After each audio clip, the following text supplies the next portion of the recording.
Bir taksi veyahut bir minibüs alıp çalıştıracak hayırlısıyla. O paranın hepsi anamın artık. Yapacak tek bir işim var. Tek iş dediğim 3 ayrı iş. Şehmus, Beşir, Binali.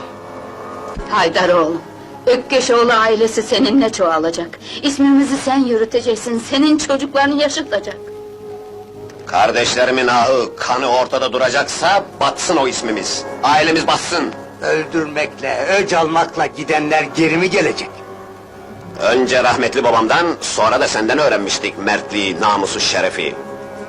Şimdi korkup kaçmayı mı öğütlüyorsun bana? Bu lekeyle nasıl yaşarım? İnsanların yüzüne nasıl bakarım utanmadan? Kahrımdan ölmez miyim?